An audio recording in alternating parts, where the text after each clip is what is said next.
Magandang kilabot na gabi sa inyong lahat, mga ka-hunters. Andito na naman tayo sa panibawang ghost hunting video ng Cebu Ghost Hunters PH. Mga ka-hunters, itong kastilyo na ito ay nagsimula daw noong 2022 at sinimulan ito ng dalawang magkakapatid. Ang nagdisenyo ng kastilyong ito ay isang Belgian. At itong kastilyo na ito, mga ka-hunters, ay inspired sa mga kastilyo na makikita natin sa England. At sa hindi malamang kadahilanan, mga ka-hunters, itong kastilyo na ito ngayon ay abandonado na. So mga ka-hunters, samahan nyo kaming ikutin at tingnan natin kung ano ang ating makita gamit ang aming mga camera o baka makipag-usap na gamit ang aming mga equipments. So mga ka-hunters, kayo ang maging silbing tenga at mata ng video na ito. Meron din tayong bisita na galing pa itong Maynila. Walang iba kundi ang Team Hellfire. Kami ang Team Hellfire. Ang pangalan ng kolaborasyon na ito, I Hear Dead People. Let's go. Nakakatakot siya, tingnan. So makita ninyo mga ka-hunters sa bubong dito. So siyang ng ahas.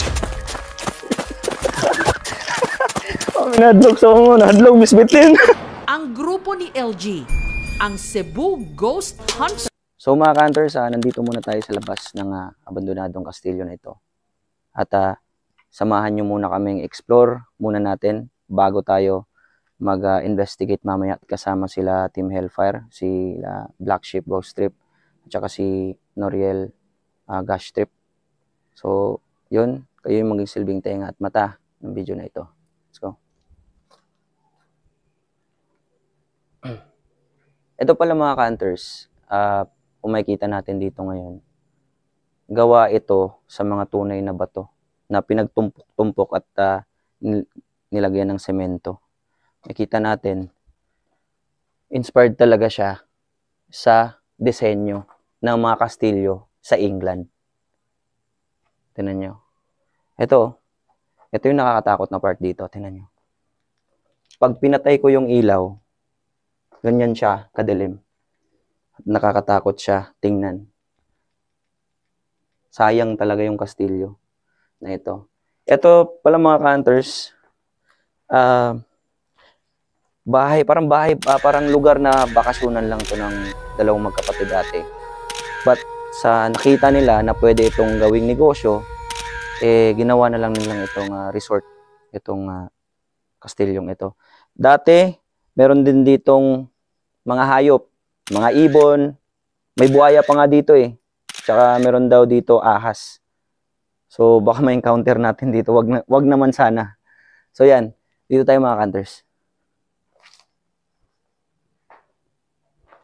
Para kang nasa paraiso, parang nasa Disneyland. Yung itsura niya talaga. Tingnan mo tol. Tingnan niyo mga ka-hunters. Yan. Ang laki ng kastilyo na ito. Siguro ito dito, ito yung parang function room nila. Ewan ko, kung merong makakomment dyan, paki-comment po, paki-correct.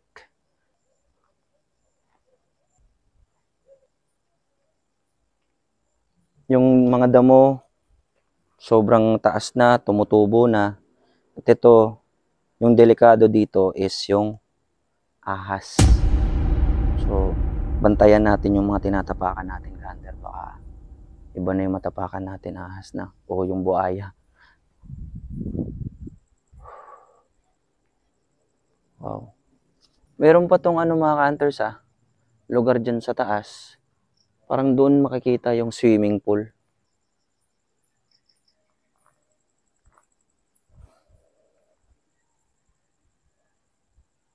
Grabe no? So makita ninyo mga ka-hunters, akalan mo, patag lang siya. Meron pala siyang mga room sa baba. Meron siyang parang may swimming pool doon sa gitna. Tignan mo. Makita mo sa kanila. Yan, parang swimming pool yan no? Tapos dito, formang castle na talaga. Yan. Ito.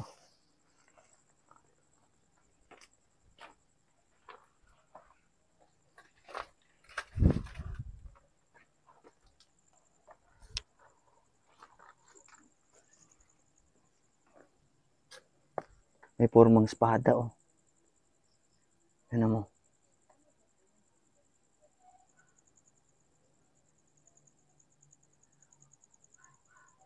Yan o.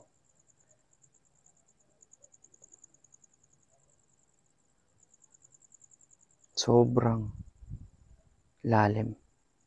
Diretso tayo sa baba. Kukunin tayo sa baba.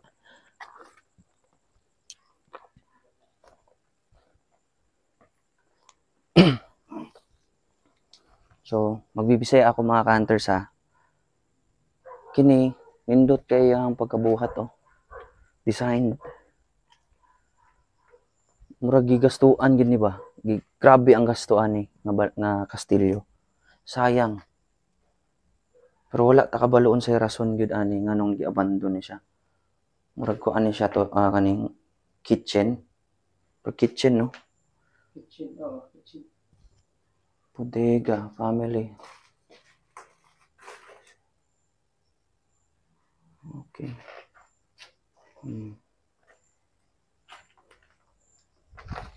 So kini diri hadlok siya tanahon kay diri nga part oh. Tagka nagpuno. Nahinay ta basig makatunog ta diri og bitin o banakon. Nya karon naa siya murag underground tanawa. Sa lalom. Nya kini gyud amazing kaayo oh. Nahinay ta diri. Wow. Naa siya sakyan na ni Cinderella. Kalesa. Tanawa.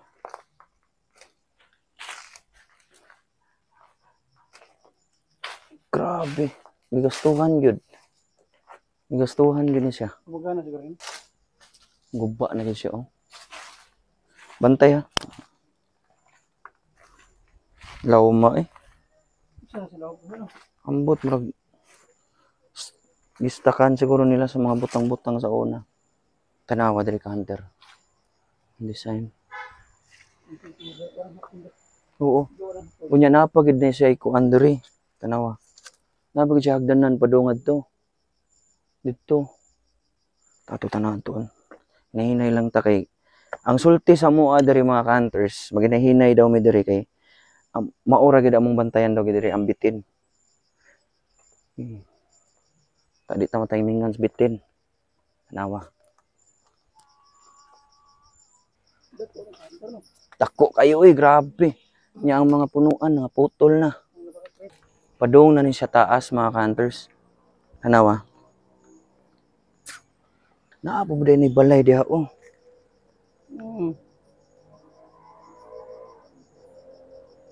Ana si agianan padung diri taas. Dala. Dali. Uy.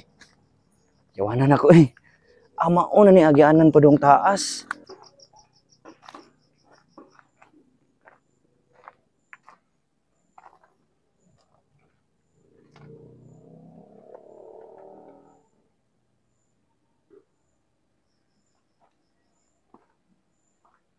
Taligsik. Taligsik. Isa. Wait lang. Ay dirito katong naibuaya. Dirito gipambutang ay swimming pool.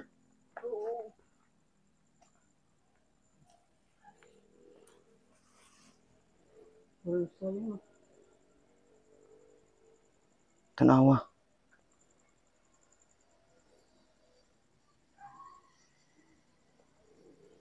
Lawom ni nga swimming pool oh. Lawom gid ni. Napay tubig. Hinay dia kanter ha.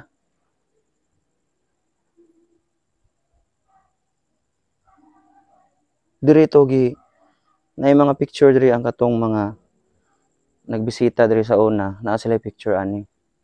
Ug isa pa may naay mga picture ninyo diha. Palihog ko og comment sa inyong mga picture. Lah. Tanawa. Diretso na ta sa agianan padung dito sa Pikas. Tara oh.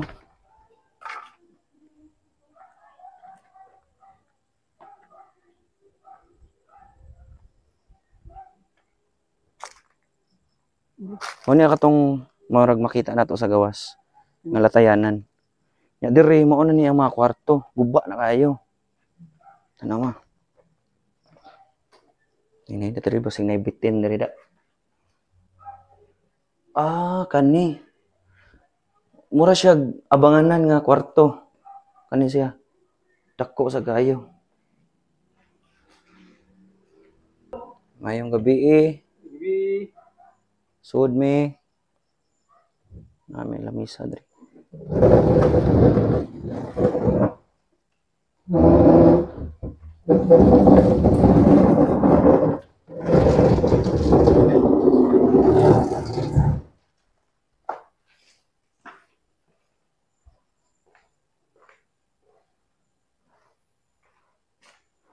Kuan ka buok kwarto. Usa duha ka buok kwarto. Ano? Siya nga gid eh. Nindot biyon ta siya pagka-design na. Kanter. May tuko. Nakahan na ba ito niya? Nakanan na ta. CR. Grabe ha.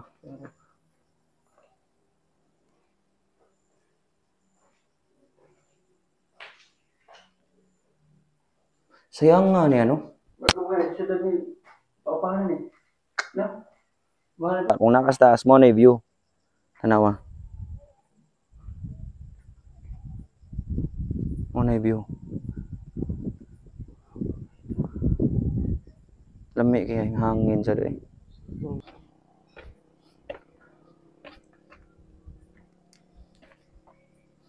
Pakita ni nilang mga design counter. Oh. Ano ang design? Grabe no.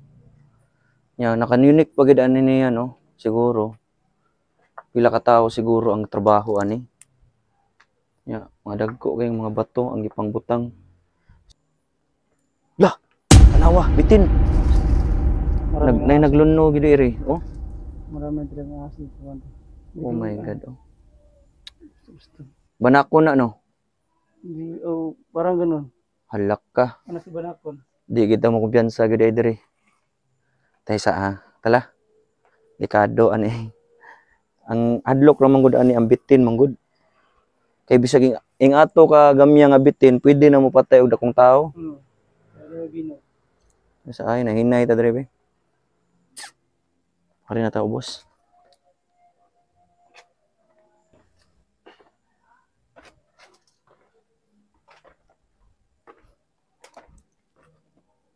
Naiukok.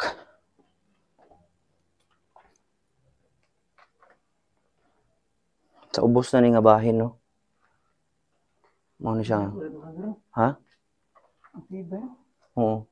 Palagay mo, palagay ko madudurog. Mura jugag naa sa England eh. Mura jugag naa sa England. Halak ka. Atay, bitin gyud. Oh. Unsa man?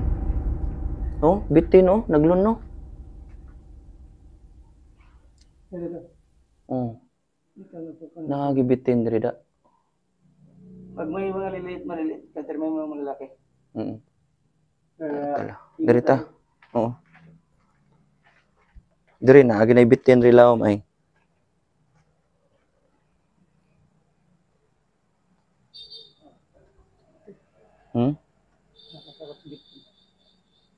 Tanawa. Grabe halumaan na kayo eh. Tanawa na pasagda na gid ba. Ang kuyaw diri mga bitin di babaw ba. Tanawa diri oh. Di na lang ta moadto sa ubos kay murag kuyaw naman. Daghan na kay sagbot oh. Tanawa. Pakita sila.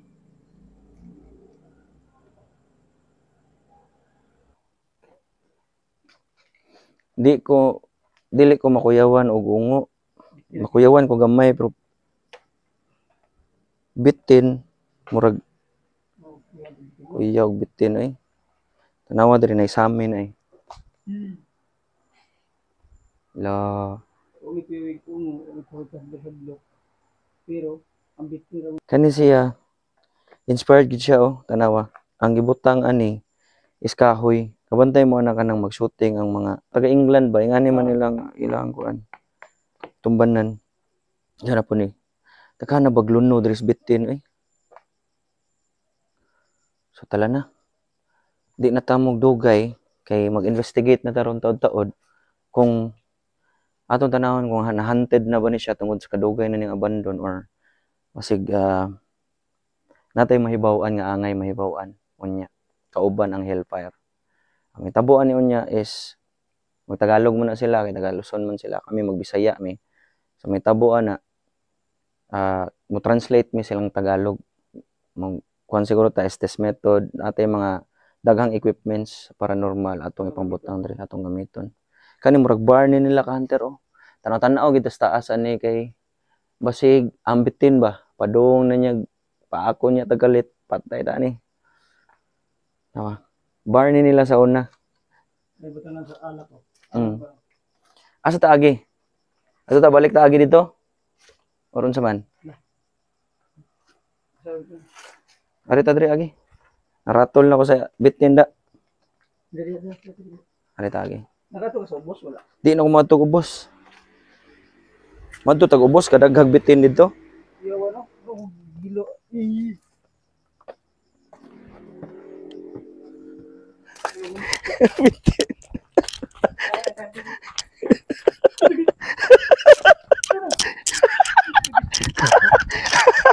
Oh, minadlok sa mo, nadlok Miss Bitin. Sabi ahas doy. Diyan ninyo ang ahas. Ano ba? Anagan mi kay. Wa mi nahadlok sa unsay makita namo nga dili ingon nato or unsa wa nay multo ba. Gingiluhan Miss Bitin. Dagko kay mga bitin siguro kay ani man ni ana man si Bro J nga if naay gamay nga lunos bitin, nagid po nay dako nga bitin. Mo to. Pinagbalatan. So ang mahitabuan ni mga ka-hunters is silang hellfire team na ang musunod-sulod. Hopefully wala po mahitabo nila og dili sila madisgrasya aning mga bitin nga nakita na mo ang lunod di sa usod nya. Hopefully mga ka-hunters successful lang pagtiktuyok resod. So hellfire na ang musod. Warning ko lang sa inyo na tutukan muna ninyo ng flashlight before kayo mag-continue sa paglakad. Kasi yung pinaka delikado baka nandyan sa taas o nandyan sa gilid sa mga damuhan. Tingnan niyo yung sa taas, baba, taas, baba. Pwede nyo gamitin yung tawag dito red light or green light. Yun. Okay. Ako hindi ko ginamit yung green light kasi nagsisave kami ng battery. Pero kayo kung may battery pa kayo, basta good luck. Good luck hellfire. Good luck tol. Good luck. So yun mga ka-hunters, check natin sila kung nasaan na sila. Atong i-check kung asa na sila ang si Noriel Ghost Trip o si Black Sheep Ghost Trip. Hello tol, saan na kayo banda tol? Dito kami sa baba tol. Pumunta kayo dyan sa baba. Sa entrada tol. Yung pinakababa, pinuntahan ninyo? Oo tol, pupunta namin. Huwag kayong magkumpiyansa kasi mabilis yung mga ahas. Thank you tol, thank you. Tapos tingnan nyo yung sa taas ninyo, sa ulo ninyo, sa mga pader, sa kisame. Ang daming mga ahas siguro dyan. Tapos lang gihadlok kamay. Thank you tol, thank you. Sige tol, ingat kayo.